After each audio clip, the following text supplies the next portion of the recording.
ओम शांति। अभी हम जो कल मधुबन में बाबा मिलन हुआ, उस मुरली की कुछ मुख्य पॉइंट्स को दोहराएंगे। कल बाबा ने स्मृति दिलाई कि ये संगम युग बहुत भाग्य बनाने का युग है। स्वयं भाग्य विधाता तुम्हारा भाग्य बनाने आए हैं और इतने खजाने दिए हैं। परंतु वंडरफुल बात ये है, एकदम अद्भुत, कि इतने सब खजाने, इतना भाग्य बाबा ने सबको दिया, लेकिन उस भाग्य का सुख कोई कोई अनुभव कर रहा है। सुख के सागर के बन तो गए हैं, भाग्य भी मिल गया है, लेकिन चेहरे से वो खुशकिस्मत, वो स्वरूप दिखाई नहीं देता। इसके लिए बाबा ने एक युक्ति सुनाई कि अमृत वेले से लेकर रात तक अपना चार्ट चेक करो, क्या आज खुश रहे, कितना समय खुश रहे। और अगर कुछ चेहरे में ऐसी मायूसी कुछ आई तो क्यों आई, कितनी देर रही। अगर ये जांच करेंगे, चार्ट रखेंगे, तो धीरे धीरे अटेंशन जाएगा और ये चीज, ये कमी दूर हो जाएगी। बाबा ने कहा एक शब्द ऐसा है जो बाबा को पसंद नहीं। वैसे तो बाबा को सब कुछ पसंद है जो ड्रामा में हो रहा है, हर एक बच्चा प्यारा लगता है, परंतु एक शब्द के लिए बाबा ने कहा ये बिल्कुल पसंद नहीं। उसका शब्द था कभी कभी। बच्चे कहते हैं बाबा हम खुश तो रहते हैं पर कभी कभी, और बाबा चाहते हैं सदा हर्षित मुख चेहरा रहे। ये कभी कभी शब्द को अपने डिक्शनरी से हटा दो। क्यों कह रहे हैं बाबा ऐसा? क्योंकि बाबा को प्यार है, और जिससे प्यार होता है, स्नेह होता है, प्रेम होता है, उसको कभी कोई मायूस नहीं देख सकता, दुखी नहीं देख सकता। इसलिए बाबा ने कहा सदा खुश रहो, कभी कभी क्यों रहते हो। बाबा तो यही चाहते हैं हर बच्चा सदा खुशी में उड़ता रहे, रूहानियत से हर एक का चेहरा मुस्कुराता रहे, और सदा, कभी कभी नहीं। फिर बाबा ने एक बात कही। बाबा ने कहा कि यहाँ कलयुग है, कदम कदम पर कुछ न कुछ परीक्षाएं विघ्न के रूप में आती हैं, लेकिन हमारे साथ कौन है, साथी कौन बना है, ये स्मृति रहे तो परीक्षाओं को पास कर लेंगे। बाबा ने कहा युग भले कैसा है, मिला कौन है, इसलिए सदा खुश रहना है। और केवल खुश रहना नहीं है, खुशी बांटनी भी है। एक यही ऐसा खजाना है जो कभी बांटने से कम नहीं होता। बाकी कैसा भी कोई खजाना हो, जितना बांटते कम तो होगा ही, परंतु खुशी, आप किसी के सामने खुश होकर खड़े होते हैं, सामने वाला भी अपने आप खुश हो जाता है आपको देख करके। अगर मुंह लटका होगा तो सामने वाला भले खुश होकर आपके सामने आया है, लेकिन आपको देखकर वो सोचेगा पता नहीं क्या हो गया, और मैं हंसता रहूं, खुश रहूं, इसको बुरा लगेगा। वो भी ऐसा ही चेहरा बना लेता है। इसलिए बाबा ने एक सेवा दी है कि आप खुश रहकर सबको खुशी बांटो। ऐसा हर्षित मुख चेहरा हो जो आपको देख सब स्वतः खुश हो जाए। बाबा ने कहा सर्विस भी तो करनी है ना।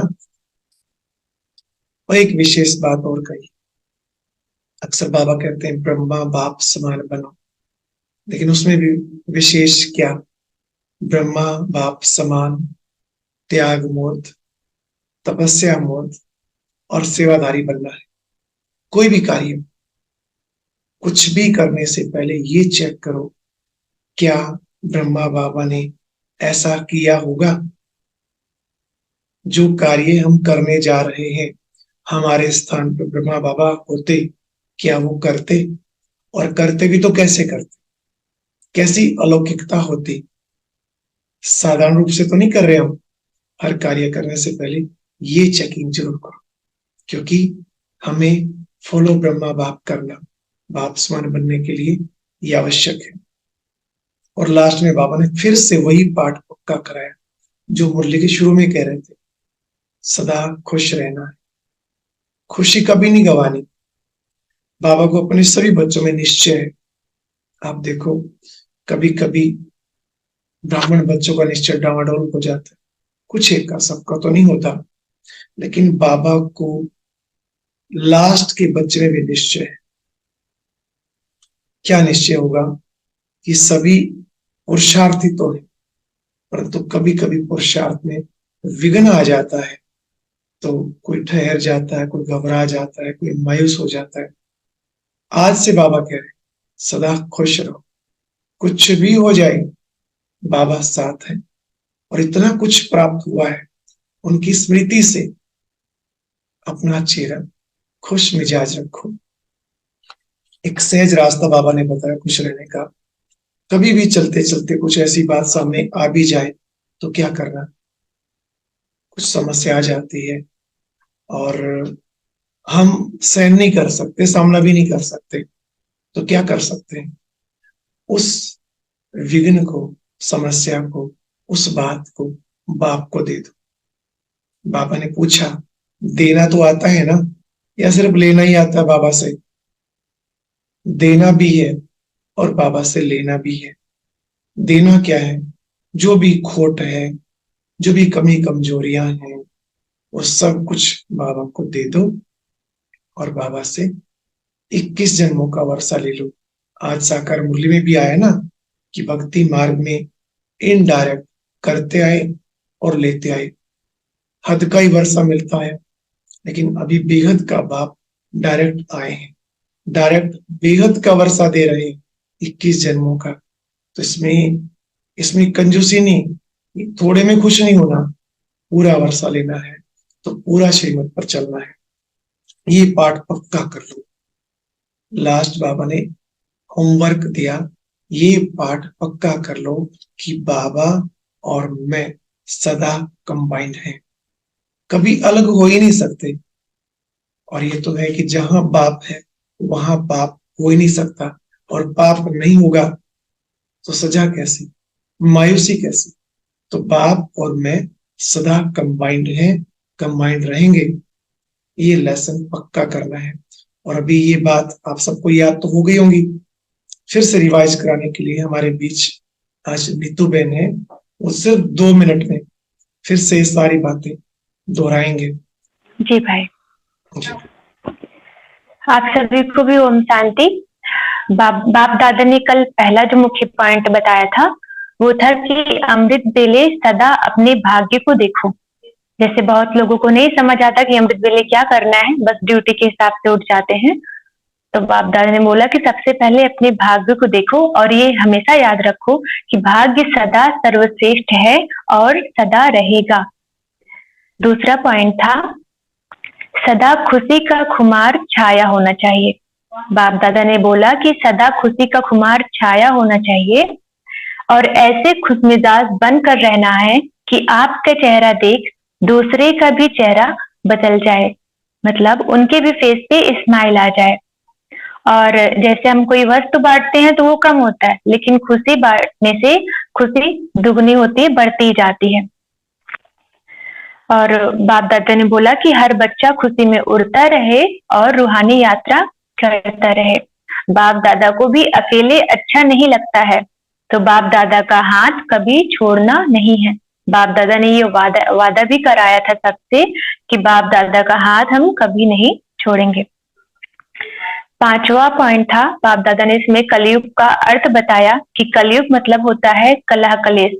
तो खिटपिट होनी है, उससे अपना माइंड अपसेट नहीं करना है। अगर खिटपिट नहीं होगी तो हम उसे कलयुग कह नहीं सकते।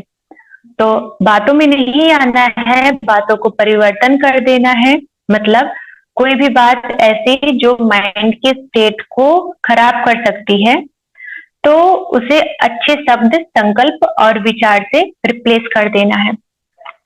छठा पॉइंट था, बाप दादा ने सेवा के लिए सदा एवर रेडी रहना है, कभी भी आलस्य नहीं करना है।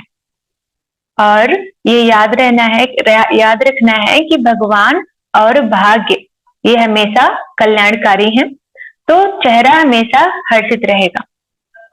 7वां पॉइंट था, हर बच्चे त्याग, तपस्या और सेवा में ब्रह्मा बाप के समान बनेंगे। 8वां पॉइंट था, जब भी कोई ऐसी बात आवे जो कायदे अनुसार नहीं है, उसको अपने दिल से कुछ समय के लिए निकाल कर बाप को दे दो और बोलो कि अब आप संभालो, और उसके बाद आप निश्चित हो जाओ। लास्ट में बाप दादा ने एक वायदा लिया था सबसे कि कुछ भी हो जाए, अपनी खुशी कभी भी कम नहीं होनी चाहिए। हम कभी भी अपनी खुशी गवाएंगे नहीं। ओम शांति।